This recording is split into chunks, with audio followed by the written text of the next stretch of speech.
Enquanto nós vemos o assassinato do povo palestino por parte de Israel, com a ajuda dos Estados Unidos, nós assistimos também o desaparecimento das armas do exército, o assassinato brutal da cantora gospel Sara Mariano pelo próprio marido, uma prova do Enem que trouxe como redação os desafios de enfrentar a invisibilidade do trabalho de cuidado das mulheres no Brasil.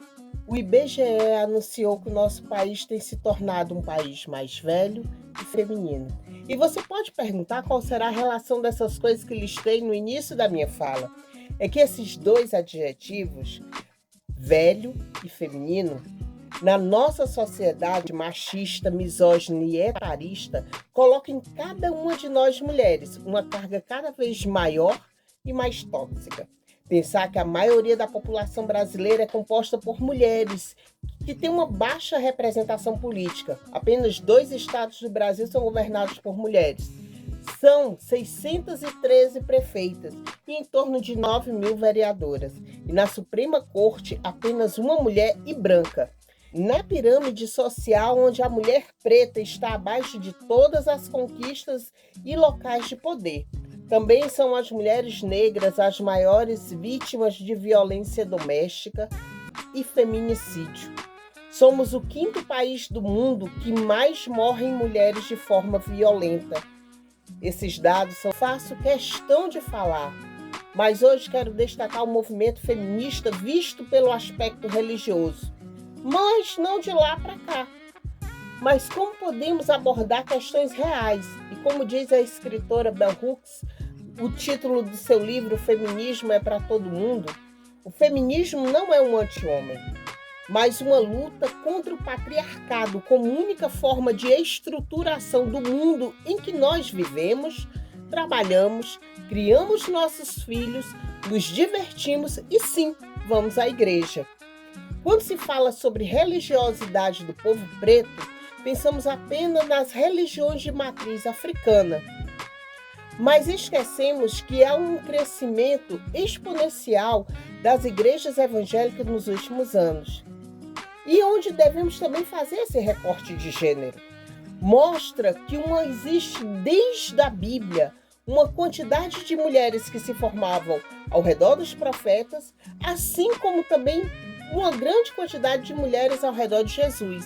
E são com as mulheres as maiores lições de amor, perdão e reconciliação, que são as bases do Evangelho. Não, o Evangelho não é só tiro, porrada e bomba.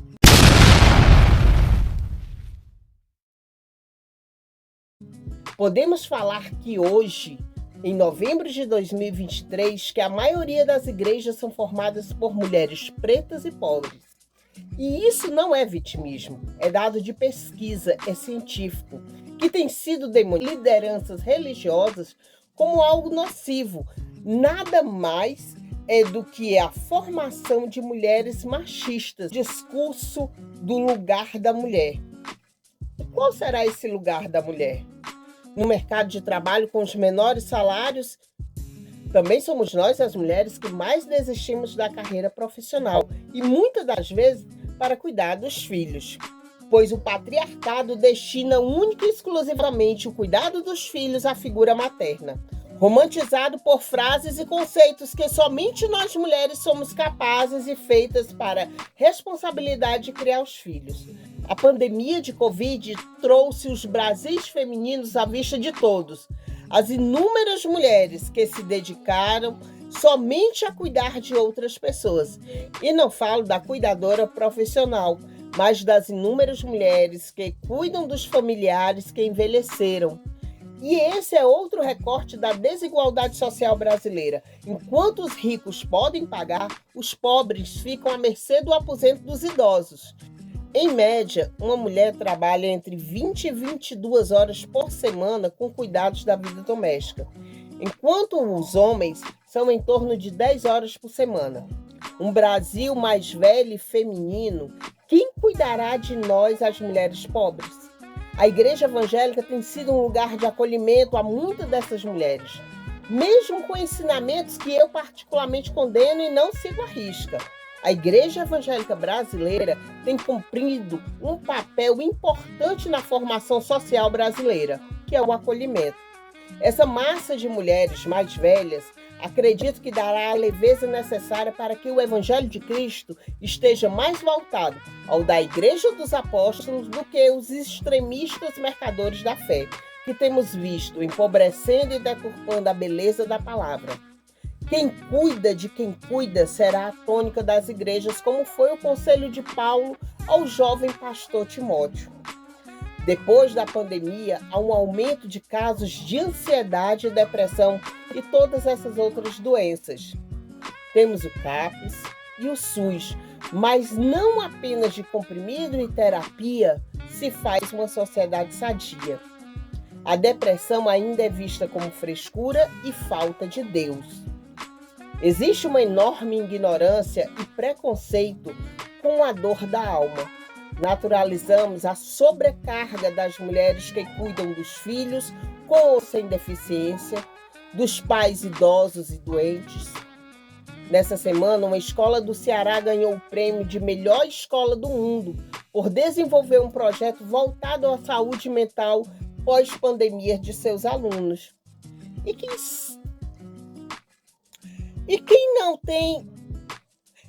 Quem não está nesses locais de acolhimento, como as escolas e igrejas, na periferia de uma sociedade patriarcal e capitalista? A filósofa Djamila Ribeiro, em seu livro Manual Antirracista, pontua a necessidade de nomear as inúmeras violências sofridas pelas mulheres. Quando falamos em feminismo negro, nós, as mulheres negras, temos toda a nossa história dos nossos antepassados na escravidão. Trabalhar e a exigência de resistência, sempre trabalhar e se sobrecarregar como sendo uma qualidade. E somos chamadas até de guerreira. Isso nós não somos. Um censo serve para nortear os gestores para construírem políticas públicas eficazes. E quais serão essas políticas eficazes? De qual forma o poder público poderá tornar a vida dessas mulheres que têm média de 35 anos, que é mãe solo, tem trabalho precarizado, gasta muito tempo de ida e volta para o trabalho, mais mês do que salário para equilibrar? Como mudar essa realidade tão cruel para nós mulheres? Não existe receita de bolo para a transformação social, mas em todas as transformações que o mundo presenciou até hoje, foi de responsabilidade do proletariado. Eu e você, trabalhadores. Transformar o nosso discurso em ação, em atitudes. Com toda essa desigualdade, nós, mulheres, temos um Brasil para viver, que tem que ser debatido e construído por uma fala coletiva e responsável, sem agressão, sem preconceitos e com muita sororidade. E sabe o que é isso? Assunto para a nossa próxima conversa. Tchau!